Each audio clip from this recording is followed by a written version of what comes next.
Hello बच्चों, कैसे हो आप लोग। उम्मीद है कि आप लोग अच्छे होंगे। तो अभी तक हम लोग बात किए हैं चैप्टर 1 में 1.1 इंट्रोडक्शन क्लासेस और एक्सरसाइज करके देख चुके हैं। अगर जो बच्चे प्रीवियस लेक्चर नहीं देखे हैं तो वो डिस्क्रिप्शन में लिंक दिया गया है, वहाँ से जाकर देख लेंगे। ठीक है, तो आज हम लोग क्या करेंगे, एक्सरसाइज 1.2 का इंट्रोडक्शन क्लास देखेंगे। ठीक है, तो सबसे पहले आज के क्लास में हम लोग को सीखना है कि रियल नंबर के बारे में। किसके बारे में? रियल नंबर के बारे में। तो आपसे क्या पूछा जाएगा कि रियल नंबर क्या होता है, रियल नंबर के बारे में पूछा जाएगा। ठीक है, तो रियल नंबर अगर आपसे कहा जाए तो वो सभी नंबर हैं जो नंबर लाइन पर रिप्रेजेंट किया जाए। ठीक है, रियल नंबर वो है जो नंबर लाइन पर रिप्रेजेंट किया जाए। और रियल नंबर में मेन हम लोग को पढ़ना है रेशनल नंबर के बारे में। किसके बारे में? रेशनल नंबर के बारे में। और एक हम लोग को पढ़ना है इरेशनल नंबर के बारे में, इरेशनल नंबर। ठीक है, दो नंबर पढ़ना है, एक रेशनल नंबर और एक इरेशनल नंबर। रेशनल नंबर वो होता है जो P/Q के फॉर्म में लिखा जाए, a number which are written as a P/Q ratio. और उसमें बोला गया है कि P/Q जो हो वो दोनों के दोनों क्या होने चाहिए? इंटीजर होने चाहिए। क्या होने चाहिए? इंटीजर होने चाहिए।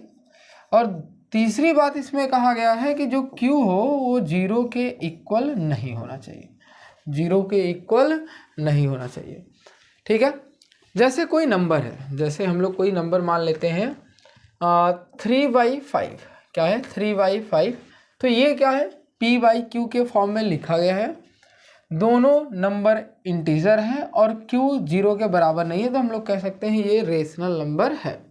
दूसरी बात कि रेशनल नंबर होने के साथ साथ जो PQ होता है, PQ जो होता है ये को प्राइम नंबर होते हैं। कौन से नंबर होते हैं? को प्राइम नंबर होते हैं। ठीक है, को प्राइम का कहने का मतलब है ऐसे नंबर जिनका फैक्टर 1 हो, कॉमन फैक्टर क्या हो? केवल 1 हो।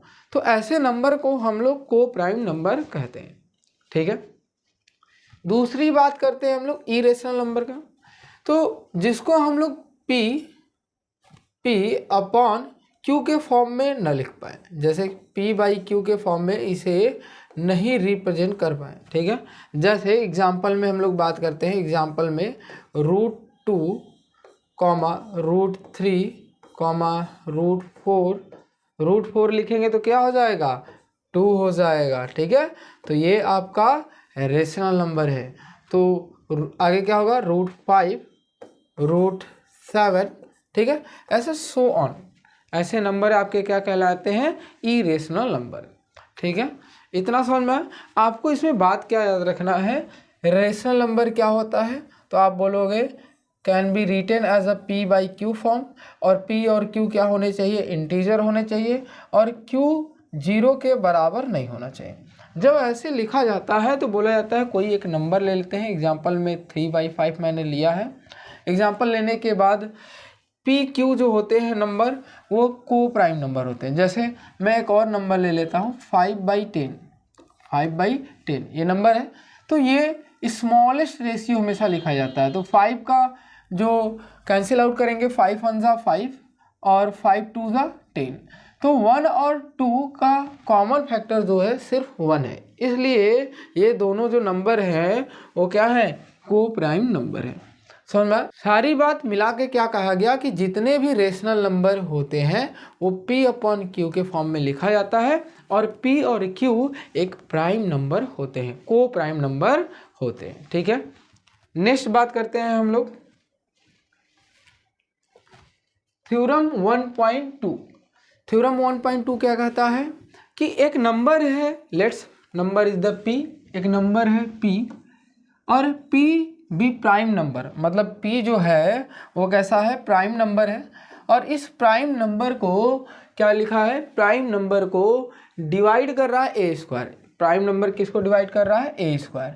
P किसको डिवाइड कर रहा है? a² को। ध्यान सुनिएगा, फिर बोला है यदि p एक प्राइम नंबर है और वो नंबर a स्क्वायर को डिवाइड कर दे रहा है, तो एक लाइन और बोला कि ये p जो है वो a को भी डिवाइड करेगा, ठीक है, जिसमें से क्या है, ये क्या है, एक पॉजिटिव इंटीजर है, ठीक है, एक क्या देगा, पॉजिटिव इंटीजर। जैसे एग्जांपल में देख लेते हैं 3, अगर 3 एक क्या है, प्राइम नंबर है, 3 अगर 9 स्क्वायर को डिवाइड करता है, किसको डिवाइड करता है, 9 स्क्वायर को, तो 3 जो होगा वो 9 को भी डिवाइड करेगा।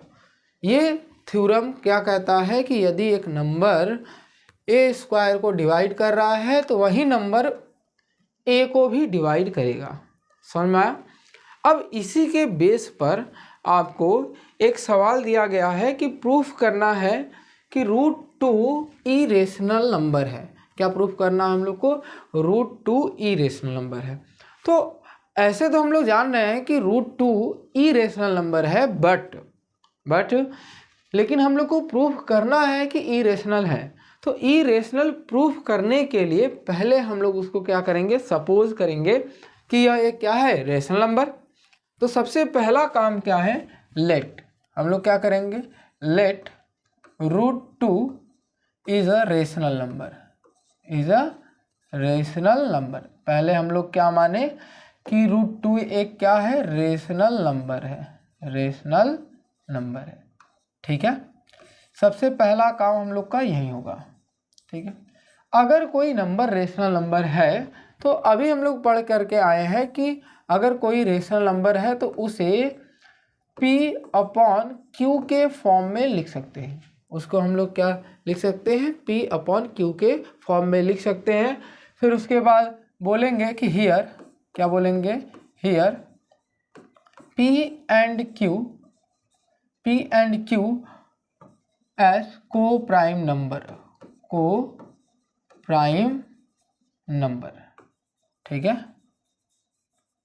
और दूसरा बात बोलेंगे कि P and Q are integer. दूसरी बात क्या है, दोनों के दोनों इंटीजर है, ठीक है, ये समझ में आ। फिर उसके बाद क्या कहेंगे, Q का √2 में मल्टीप्लाई करेंगे तो ये कितना आ जाएगा, √2Q बराबर P, ठीक है, ये आ जाएगा। फिर उसके बाद लिखेंगे कि स्क्वायरिंग बोथ साइड, क्या लिखेंगे, स्क्वायरिंग बोथ साइड। ऐसा करने से क्या होगा, इक्वेशन में कोई फर्क नहीं पड़ेगा, लेकिन हम लोग का सोल्यूशन धीरे धीरे आगे बढ़ेगा। जब स्क्वायर हम लोग बोथ साइड करेंगे तो क्या हो जाएगा, √2Q का होल स्क्वायर बराबर P²। √2 का स्क्वायर करेंगे तो 2 आएगा, Q का स्क्वायर करेंगे तो Q² आएगा, बराबर P² आएगा। अब ध्यान से देखिए, यहाँ पर ध्यान से देखिए, 2 क्या कर रहा है, P² को डिवाइड कर रहा है, तो हम लोग लिखेंगे 2 डिवाइड, ध्यान से डिवाइड्स P², क्या लिखें, P²। तो 2 is also divide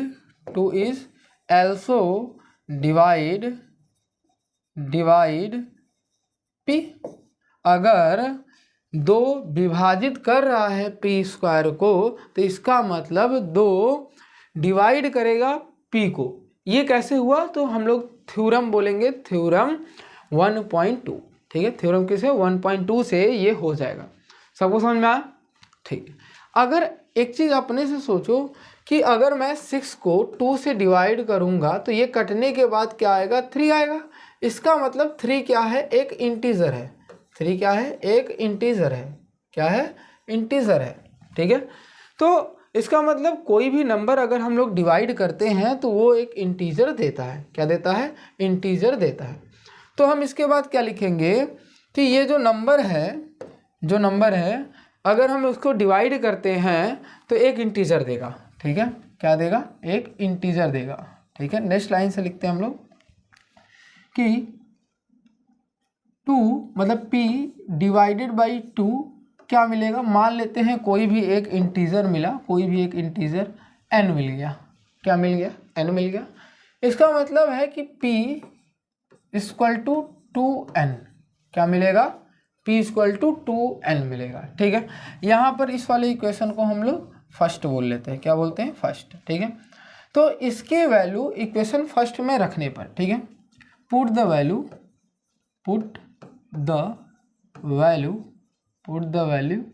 in equation first. ठीक है, इक्वेशन फर्स्ट में रखते हैं हम लोग।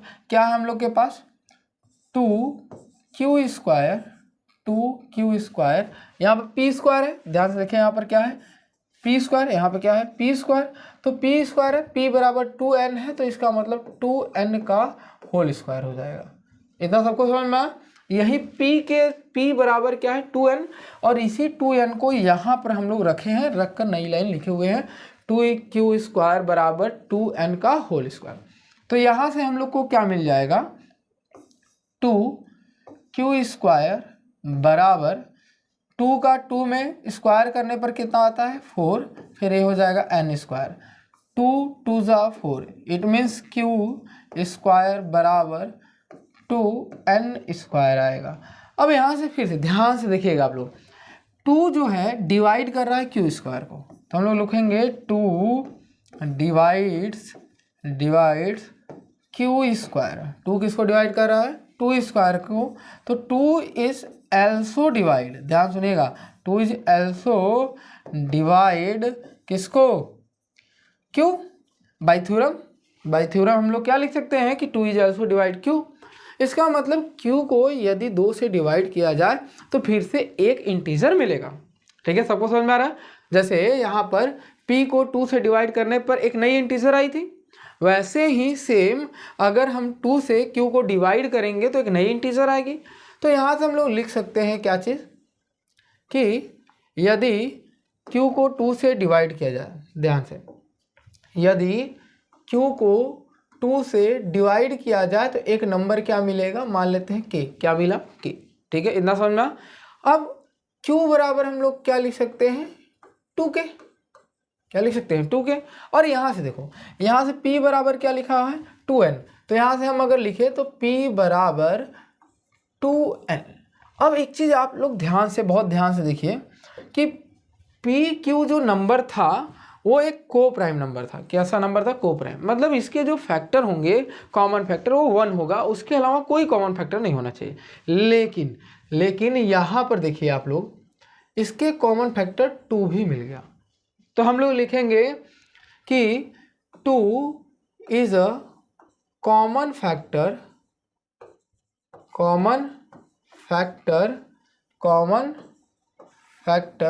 Of p and q। जैसे ही p और q का कॉमन फैक्टर एक मिल जाता है तो हम लोग जो माने थे, जो हमारा कंट्राडिक्शन का फैक्ट था वो क्या हो गया, रॉन्ग हो गया। मतलब हम लोग मानकर क्या चले थे, √2 इज द नंबर, तो हमारा जो कंट्राडिक्शन हुआ वो क्या हो गया, गलत हो गया। तो 2 is the common factor of p and q, but p and q are co-prime number, but p and q are a co-prime number, ये हमने लिख लिया। तो इसका मतलब क्या हुआ, नहीं, therefore लिखेंगे, क्या लिखेंगे, therefore our assumption, क्या लिखेंगे, assumption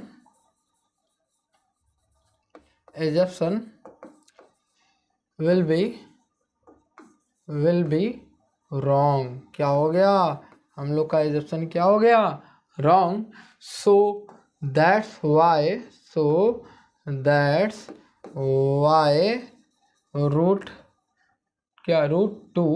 is a irrational number,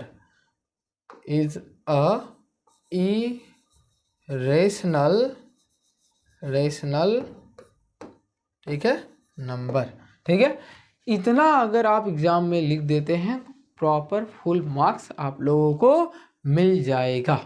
ठीक है, स्टेप बाय स्टेप। अगर आपको इस क्वेश्चन में अभी भी दिक्कत है तो आप एक बार कमेंट बॉक्स में कमेंट करके बताइएगा। ठीक है, फिर से हम कोशिश करेंगे। वैसे भी नेक्स्ट क्वेश्चन इसी पर है, ठीक है। जब तक नहीं आएगा तब तक हम सिखाएंगे, लगे रहिएगा मेरे साथ, ठीक है। आइए, जैसे हम पिछला क्वेश्चन किए थे √2 को मानकर, वैसे ही इसको करेंगे, ठीक है। सबसे पहले क्या करेंगे कि let √3 is a rational number. सबसे पहला क्या काम करोगे आप, पहले आप मानोगे कि यह एक रेशनल नंबर है, ठीक है। तो जब आप एक रेशनल नंबर मान लेते हो तो उस कंडीशन में √3 को a/b के फॉर्म में लिखा जा सकता है। पिछले वाले क्वेश्चन में p/q के फॉर्म में लिखे थे, इस बार a/b के फॉर्म में लिख रहे हैं, ठीक है। जहाँ पर आप बताओगे कि हियर a, b आर को प्राइम नंबर, ठीक है। a, b आर को प्राइम नंबर, ठीक है। कौन सा नंबर है, को प्राइम नंबर है। And a and b are integer, ठीक है। इंटीजर भी है और को प्राइम नंबर भी है, ठीक है। इतना समझ में, इतना आप 2 लाइन फिक्स है कि आप लिखोगे। फिर उसके बाद बोलोगे b का √3 में मल्टीप्लाई करोगे, √3b बराबर a आ जाएगा, ठीक है। फिर उसके बाद लिखोगे स्क्वायरिंग बोथ साइड, क्योंकि हम लोग जानते हैं कि अगर सेम ही नंबर से मल्टीप्लाई, डिवाइड या स्क्वायर करेंगे तो कोई फर्क नहीं पड़ता। तो स्क्वायरिंग बोथ साइड है, ठीक है। स्क्वायरिंग बोथ साइड, स्क्वायर करते हैं, √3b का होल स्क्वायर बराबर a का स्क्वायर। √3 का स्क्वायर 3 आता है, b का स्क्वायर बराबर a का स्क्वायर। ध्यान से सुनिए, यहाँ पर ध्यान से देखिएगा, 3 डिवाइड a स्क्वायर, 3 डिवाइड किसको कर रहा है, a स्क्वायर को। तो बाई थ्योरम 1.2 जो थ्योरम समझाए थे, उस थ्योरम के अकॉर्डिंग आप क्या लिखोगे, 3 इज also डिवाइड्स a, ठीक है। बाई थ्योरम में आप ये लिख दोगे, ठीक है। तो एक चीज़ यहाँ पर एक चीज़ और बात समझो कि अगर कोई नंबर को किसी नंबर से डिवाइड करते हो और वो पूर्णतः डिवाइड हो जाता है तो वो एक नंबर इंटीजर आता है, ठीक है। तो यहाँ पर हम लोग यदि a स्क्वायर या a को 3 से डिवाइड कर रहे हैं तो यहाँ पर एक इंटीजर आएगा। तो मान लेते हैं एक नया इंटीजर जो है हम लोग का, मान लेते हैं कि जो नया इंटीजर आया है डिवाइड करने पर, किसको, a को, अगर a को 3 से डिवाइड करते हैं तो मान लेते हैं कि वो नंबर क्या आया होगा, c। वो नंबर क्या आया होगा, c, और c एक इंटीजर है, ठीक है। तो हम लोग क्या लिख सकते हैं कि a बराबर 3c, a बराबर क्या लिख सकते हैं, 3c। यहाँ से 3 का मल्टीप्लाई कर देंगे c में, और ये वाला मान लेते हैं इक्वेशन नंबर फर्स्ट। क्या मानते हैं, इक्वेशन नंबर फर्स्ट। और एक लाइन यहाँ पे लिखेंगे पुट द वैल्यू, इसी a बराबर 3c का वैल्यू पुट करेंगे इसमें। तो लिखेंगे put the value in equation first. पहले इक्वेशन में हम लोग इसको रख कर देखेंगे, ठीक है। तो यहाँ से क्या हो जाएगा, 3b स्क्वायर, ध्यान से देखिएगा, 3b स्क्वायर बराबर a स्क्वायर है, तो a स्क्वायर की वैल्यू कितना हो जाएगा, 3c का होल स्क्वायर। यहाँ से आपके पास क्या आया, 3b का स्क्वायर बराबर 3 3 9 c स्क्वायर। अगर 3 से 9 को काट देते हैं तो 3 बार में, इट मीन्स b स्क्वायर बराबर 3c स्क्वायर। इतना समझ में आया। अब यहाँ से फिर से हम लोग बात करते हैं। देखिए यहाँ पर ये जो 3 है, ये जो 3 दिख रहा है ना, वो b स्क्वायर को क्या कर रहा है, डिवाइड कर रहा है। b स्क्वायर को क्या कर रहा है, डिवाइड कर रहा है। तो एक लाइन यहाँ पर लिखेंगे कि 3 डिवाइड्स b स्क्वायर। तो इट मीन्स कि 3 also divide b, 3 also divide b, ठीक है, b। तो अगर कोई नंबर b को डिवाइड कर रहा तो फिर से कोई एक नया इंटीजर आएगा। तो हम लोग फिर से क्या करेंगे, एक नया इंटीजर को अपने से मान लेंगे कि हाँ चलिए ठीक है इंटीजर आया होगा। तो क्या इंटीजर आया होगा, हम लोग करते हैं लेट कि जो b है उसको 3 से डिवाइड करने पर क्या आ जा रहा है, सी डी, मान लेते हैं e आ गया। क्या आ गया, e। क्या आ गया e। तो यहाँ पर b बराबर क्या आ जाएगा 3e। एक नंबर तो ये आया b बराबर 3 है, और एक नंबर यहाँ पर ध्यान से देखिए a बराबर 3c। तो यहाँ से क्या आया a बराबर 3c। लेकिन हमारा कंट्राडिक्शन क्या, हम लोग जो माने थे वो कहता है कि a भी एक को प्राइम नंबर है, और को प्राइम के पास कोई भी 1 के अलावा कॉमन फैक्टर नहीं होना चाहिए।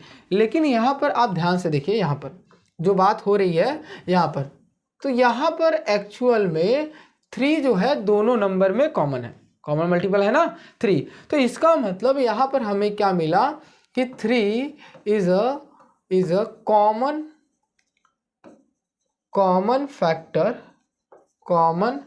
Factor of a comma b. किसका है a एंड b का ये कॉमन फैक्टर है, कॉमन फैक्टर हो गया।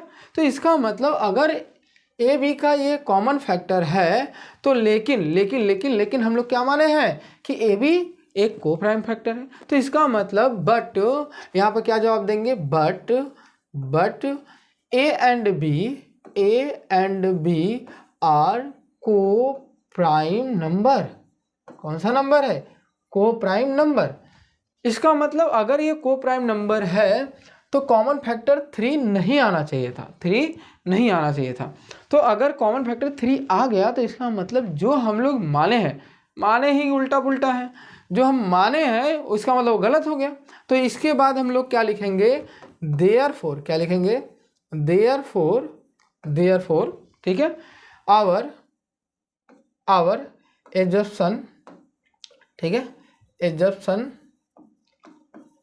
Will be wrong. क्या हो जाएगा, रॉन्ग हो जाएगा। अच्छा एक लाइन और अगर लिखना होगा तो आवर कंट्राडिक्शन फैक्ट दैट, ठीक है, arise to become our assumption will be wrong, ये भी हम लोग लिख सकते हैं, ठीक है, इसमें कोई दो संकोच मत करिएगा। So that's why √3 is irrational number. क्या लिखोगे, इरेशनल नंबर। आई होप कि आप लोगों को काफ़ी अच्छे से समझ में आया होगा। अभी भी अगर आपको समझ में नहीं आता तो अभी आप इसको रिकॉल करिए और तुरंत एक्सरसाइज 1.2 में जाकर क्वेश्चन नंबर 1 सॉल्व करेंगे और अपने से करेंगे, खुद से करेंगे, ठीक है।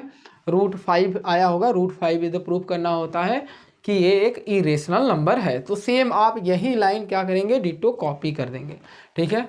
समझ में आया, बहुत सही, गुड। चलिए नेक्स्ट प्रश्न की बात करते हैं यहाँ पर। So that 5 minus √3 is a irrational number. हम लोग को ये शो करना है, प्रूफ करना है कि ये क्या है, एक इरेशनल नंबर है, ठीक है। तो इसको हम लोग प्रूफ करते हैं। चलिए आइए देखते हैं। सबसे पहले पहला काम है कि पहले हम लोग क्या करते हैं, let the 5 minus √3 is rational number. पहला हम लोग क्या माने हैं, रेशनल नंबर। सबसे पहला काम है हम लोग का नंबर मानना। नंबर जैसे ही आप मान लोगे वैसे ही आप बोलोगे कि इसको p/q के फॉर्म में लिख सकते हैं। तो इट मीन्स कि 5 minus √3 can be written as p/q। Here लिखेंगे, here p and q are को प्राइम नंबर, ठीक है। एक लाइन ये लिखेंगे और लिखेंगे कि p, q आर इंटीजर। ये दोनों लाइन आपको लिखना बहुत आवश्यक है, ठीक है। इतना लिखने के बाद आप क्या करोगे, √3 है ना, ये माइनस में है, ये क्या है, माइनस में है, ठीक है। इस साइड जाएगा तो प्लस में हो जाएगा, इस साइड जाएगा तो प्लस में हो जाएगा, ठीक है। तो यहाँ पर क्या करते हैं, पहले हम लोग √3 को उस साइड भेजते हैं। तो ये लिखा जाएगा 5 बराबर p/q, माइनस है तो प्लस √3 हो जाएगा, और p/q प्लस में है तो इधर आएगा तो माइनस हो जाएगा। इट मीन्स √3 बराबर 5 माइनस p/q आ जाएगा, ठीक है। अगर आप एलसीएम लेके सॉल्व करेंगे तो ये कितना आएगा, 3, ठीक है। ये आपका कितना आएगा, 5q माइनस पी अपॉन में क्यू। अगर आपको इतना सॉल्व करना है तो सॉल्व कर सकते हैं, नहीं तो ऐसे लिखेंगे कि जो आपका 5 है, ध्यान सुनिएगा, जो आपका 5 है क्या लिखेंगे, 5 comma p by q are integer, ठीक है। 5 और p by q are integer. Then subtraction of two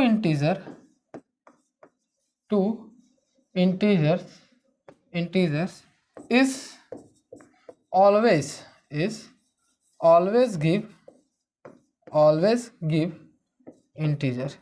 मतलब यदि दो नंबर को आपस में, दो ऐसे इंटीजर जिनको आपस में क्या हो, घटाया जाए, आपस में क्या हो, घटाया जाए, तो वो हमेशा क्या देते हैं, इंटीजर देते हैं। क्या देते हैं, इंटीजर। बट हम लोग क्या बोलेंगे, बट यहाँ पर लिखेंगे बट वी नो दैट हम लोग जानते हैं कि √3 इज इरेशनल नंबर,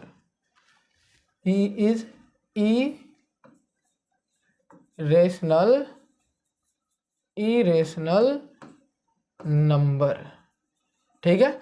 अगर आपको ऐसे नहीं लिखना तो ऐसे भी लिख सकते हैं, but our contradiction is arise to become √3 is the irrational number. It means कि √3 माइनस √3 क्या है, so but we know that √3 is the irrational number, so that's why 5 minus √3 is irrational number,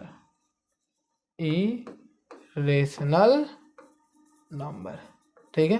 क्योंकि हम लोग जानते हैं ये, अब हम लोग को प्रूफ नहीं करना है कि √3 क्या है, रेशनल नंबर। अब हम लोग को डायरेक्ट हम लोग जानते हैं कि √3 क्या है, इरेशनल नंबर, इसलिए 5 माइनस √3 क्या होगा, इरेशनल नंबर, ठीक है। या तो यहाँ पे एक लाइन और लिख सकते हैं कि आवर एजप्शन, क्या लिखेंगे, यहाँ पर एक लाइन, यहाँ बीच में यहाँ पर एक लाइन लिख सकते हो कि देयरफॉर, वही लाइन, ठीक है, देयरफॉर आवर एजप्शन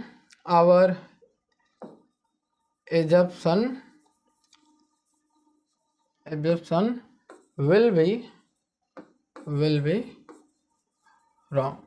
ये लाइन लिखने के बाद आप इस लाइन को, इस लाइन को नीचे लिख देंगे, ठीक है, तो भी आपका सही हो जाएगा, ठीक है। समझ में आया। चलिए नेक्स्ट प्रश्न की बात करते हैं हम लोग। 3√2 इज रेशनल नंबर, क्या पूछा गया है, जो 3√2 लिखा है वो इरेशनल नंबर है। तो कॉन्सेप्ट वही सेम है कि आपको सबसे पहले मानना है कि लेट √2 है, यहाँ पर 3√2 इज रेशनल नंबर। पहले हम लोग को क्या करना है, मानना है कि यह एक रेशनल नंबर है, ठीक है। जैसे ही नंबर मानेंगे आप लिख सकते हो कि 3√2 can be written upon p by q form, ठीक है। 3 को यहाँ पर भेज देंगे तो इट मीन्स √2 बराबर p अपॉन में 3q, ये लिख सकते हैं। फिर डायरेक्ट लिखेंगे p, 3q और इंटीजर, क्या लिखेंगे, इंटीजर, ठीक है। अच्छा एक लाइन यहाँ पर लिखना भूल गए आप लोग, ठीक है। यहाँ पर एक लाइन क्या लिखना है, चलिए, हियर, ठीक है, here p and q are co-prime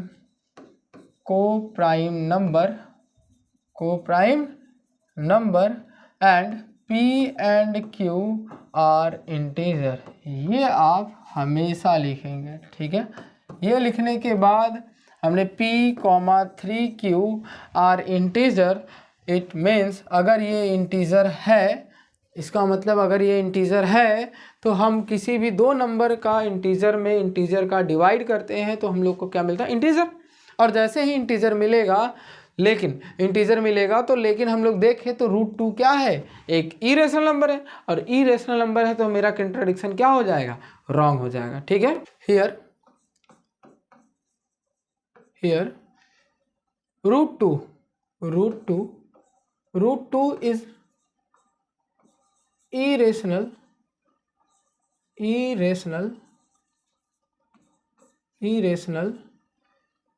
irrational number becoming equal to the rational number p upon में 3q। ठीक है, ऐसे लिखेंगे। फिर उसके बाद लिखेंगे therefore, ठीक है, therefore our assumption जो हम लोग माने हैं will be wrong। क्या हो गया, wrong हो गया। so that's why क्या चीज, 3√2 is irrational नंबर। क्या हो जाएगा, इरेशनल नंबर हो जाएगा। समझ में आया? तो इसको आप अच्छे से क्या करेंगे, सॉल्व करके कॉपी में लिख देंगे, यही line by line. I hope इतना आपको बहुत अच्छे से समझ में आ गया होगा। तो यही कॉन्सेप्ट को आगे फॉलो करते हुए आप एक्सरसाइज 1.2 सॉल्व करोगे। ठीक है, और यही कॉन्सेप्ट लाइन बाय लाइन आप उसमें लिख दोगे। ठीक है, अगर वीडियो अच्छी लगी हो तो अपने दोस्तों को ज़रूर शेयर करिएगा। Thank you very much, love you all and for watching this lecture. ठीक है, थैंक यू।